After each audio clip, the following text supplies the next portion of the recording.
오늘 우리에게 주시는 하나님 아버지의 말씀은 마가복음 12장 18절에서 27절 말씀입니다.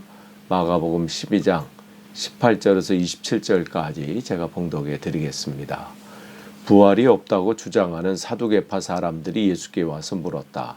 선생님, 모세가 우리에게 써주기를 어떤 사람의 형이 자식이 없이 아내만 남겨두고 죽으면 그 동생이 그 형수를 맞아들여서 그의 형에게 대를 이을 자식을 낳아주어야 한다 하였습니다.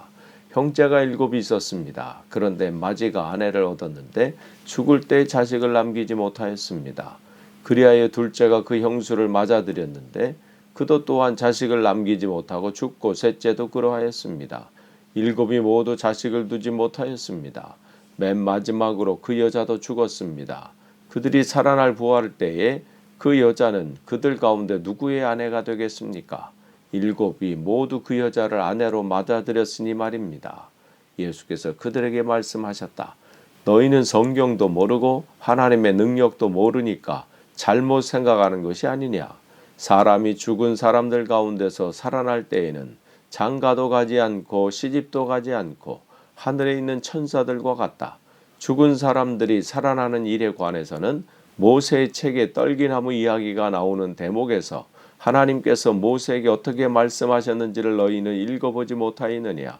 하나님께서는 모세에게 말씀하시기를 나는 아브라함의 하나님이요 이삭의 하나님이요 야곱의 하나님이다 하시지 않으셨느냐. 하나님은 죽은 사람들의 하나님이 아니라 살아있는 사람들의 하나님이시다. 너희는 생각을 크게 잘못하고 있다. 아멘. 다시 한번 오늘 새벽 기도에 함께하는 여러분들에게 주님의 은혜와 평강이 넘치길 바랍니다. 지금 이 11장서부터 이제 15장까지는 주님께서 공생의 마지막 그 일주일간에 주님께서 하셨던 그 일들, 또 말씀들, 또 가르침들 그런 것을 지금 우리에게 보여주고 있습니다. 지금 예수님께서 이 마지막 공생애를 이 사명을 감당하시는데 계속해서 사람들이 와서 공격을 해요. 이 대제사장과 서기관과 장로들은 또 찾아와서 당신이 무슨 권세로 이런 일들을 하는가? 왜 성전을 어지럽히고 또 이 성전 안에서 무슨 짓을 하는 거냐? 뭐 이렇게 찾아와서 죽일 의도를 이제 계속해서 그 틈을 찾고 있고 또 바로 바리새인들, 바리새파 사람들하고 헤롯 땅 사람들은 예수님을 올가매려고 세금을 가이사에게 내는 거 맞습니까? 아닙니까? 어떻게 됩니까? 꼼짝달싹 못할 그러한 난처한 질문들을 또 퍼붓기 시작하고 또 오늘은 등장하지 않았던 이 사두개파 사람들이 나오는 거예요. 사두개파 사람들은 정치에 관심이 많은 사람들이고 그러면서 자기들은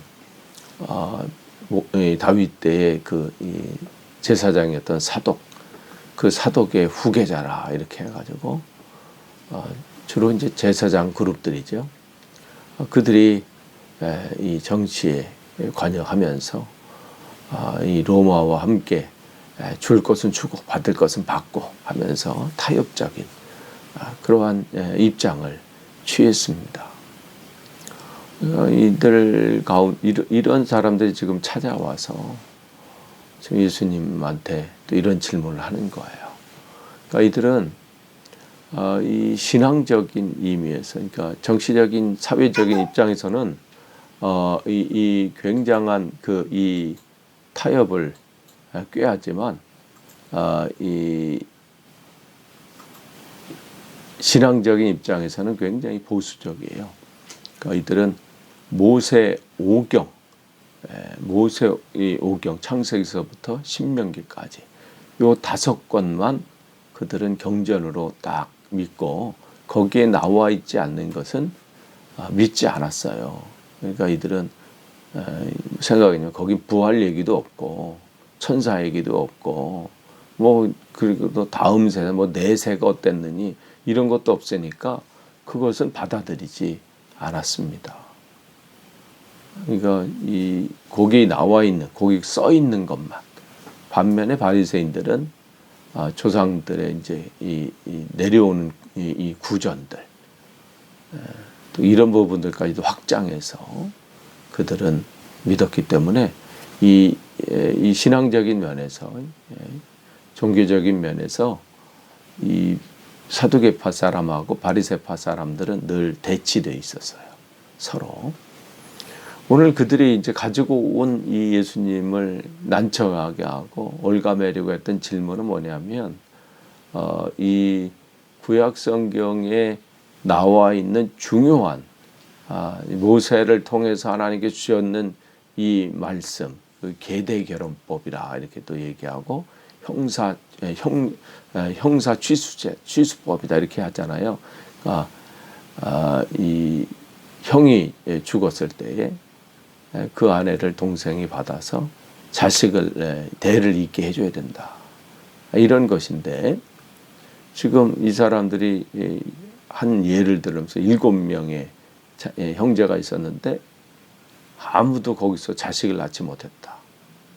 그리고 끝이 났는데 만약에 당신이 말하는 뭐 부활이 있고 뭐 이렇게 얘기한다면 그럼 이건 어떻게 되는 거냐 말이죠. 누구의 아내가 됐냐는 거죠. 그 7명이 나중에 이제 부활한다고 하면 그 7명의 이 남편은 그럼 이 아내는 누구의 이 아내가 되느냐 이 질문을 하는 거예요. 그러니까 그 상황 가운데 이제 몰고 가고 있는 것이죠. 만약에 그런 게 만약에 부활돼서 이렇게 된다면 이 모세오경에 나오는 이 상황 때문에 얼마나 지금 곤란한 상황이 되지 않겠느냐. 관계가 엉망이 되지 않겠느냐. 뭐 이러한 것이죠. 그러면서 예수님께서 부활을 말씀하시고 뭐 이러한 부분들에서 당신은 지금 잘못된 것을 가르치고 있다. 이 얘기를 지금 하고 있는 거죠.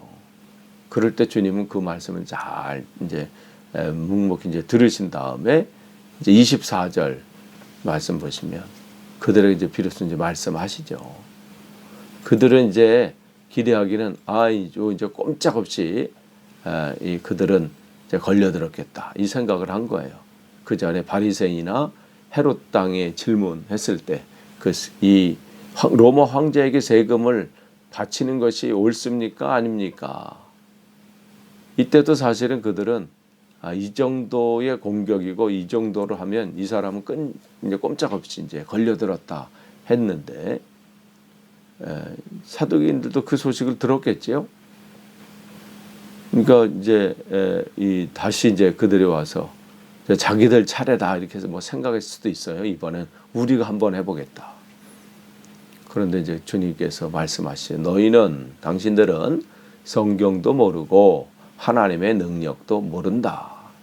그러니까 이렇게 지금 잘못 생각하고 있다는 것이죠.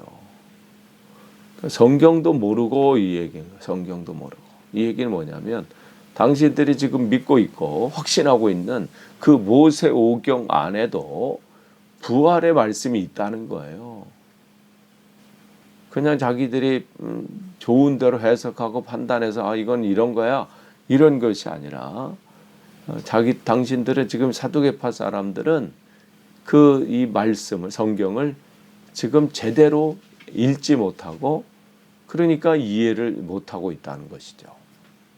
그러면서 주님께서 말씀하신 게 이제 모세가 이제 하나님을 처음 이제 대면하는 그 장면이잖아요. 그 딸기나무에 이제 막 불이 붙었고 그에게 말씀하실 때 뭐라고 하냐면 나는 아브라함의 하나님이 이삭의 하나님이요 야곱의 하나님이다. 이 말씀을 이제 주님께서 예로 드시면서 만약에 아브라함이 죽었다면 어떻게 나는 살아있는 사람들의 하나님이다 이렇게 말씀하셨겠냐는 거예요. 나는 예전에 살아있었던 뭐 이렇다거나, 그런데 나는 살아있는 사람들이 하나님이다. 그러니까 아브라함의 하나님, 지금 살아있는 아브라함의 하나님, 지금 이삭의 하나님, 야곱의 하나님이라는 거죠. 그러니까 아브라함은 하나님 안에서 현재 살아있고, 또 이삭도 마찬가지고 야곱도 마찬가지고, 그렇기 때문에 그렇다면 언젠가는 부활하실 거라는 그 말씀을 하시는 거예요. 그래서 그 성경을 지금 제대로 해석해 주시는 거죠. 그래서 성경은 우리가 해석하는 거 아니에요. 내가 뭐 그 안에서 뭘 찾고 뭐 제대로인데 그럴듯하게 뭘 해본, 성령께서 그 말씀에 조명을 비춰서, 빛을 비춰주셔서 조명해 주셔서, 우리가 보면 캄캄함이에요. 보이질 않아. 근데 캄캄한 그런 상황 속에서도 초 하나만 비춰져도, 만약 여기다 어떤 조명으로 딱 빛만 비춰도 밝게 보이잖아요. 주님께서 그들에게 캄캄한 어두운 그들의 눈에 그 말씀을 조명해 주시죠. 빛을 비춰주시는 거예요. 그러면서 또 하나 말씀하시기를 하나님의 능력도 모른다. 그러니까 그들은 자기들이 알고 있는 것, 자기들이 경험했던 것, 뭐 그 정도 안에서 요 정도 이렇게 될 거다 이 생각을 하고 있는 것이죠. 근데 주님은 너희들이 생각하는 그 정도가 아니라 하나님의 능력에 대해서 너무 몰라도 너무 모른다는 거예요. 그러니까 이 부활이라는 것이 뭐 단순히 죽었다가 예전에 자기들이 살았던 그 정도의 수준으로 바뀌는 것, 그 정도로 다시 돌아가는 게 아니다는 거예요. 그때 수준, 그때 모습, 그때로 돌아가는 것이 아니라 부활은 하나님의 능력으로 창조하셨던 그 주님의 그 능력으로 새롭게 되는 거라는 거예요. 그러니까 새로운 창조죠. 새로운 창조. 그렇기 때문에 주님은 그들이 이해할 수 있는 바로 말씀하시는 거예요. 만약에 하나님의 언어로 그때 그것으로 말씀하셨다면 이해를 못하는 거예요. 그렇기 때문에 그들이 이해할 수 있는 바. 그러면서 당신들은 그렇기 때문에 그 사람들은 천사와 같다 이렇게 말씀해요. 그러니까 그런 이제 말씀을 하시면서 우리가 가지고 있는 그 수준, 내가 경험했던 바, 내가 알고 있는 정도, 이 정도로 우리가 알 수 있는 세상이 아니라는 거예요. 그는 이 세상이 언어로 표현할 수도 없고 정확하게 표현할 수도 없고 우리가 경험해 보지 못한 또 새로운 차원의 것이기 때문에 우리가 어떻게 한다 할지도 그것이 제대로 이해되지 않는다는 것이죠. 내가 이해되지 않는다고 해서, 내가 그 본 적이 없다고 해서, 내가 그걸 알지 못한다고 해서 없다고 말할 수 없다는 거예요. 그것이 내가 보지 못했고 내가 경험하지 못했고 내가 이해하지 못했으니까 나는 그거 없어, 나는 그거 못 믿어, 이런 어리석은 생각을 하지 말라는 것이죠. 그것은 새로운 것이라는 거예요. 그래서 오늘 주님께서 이 사두개파 사람들에게 바로 그들이 온전해지기를 말씀해 주고 있습니다. 끝을 맺습니다.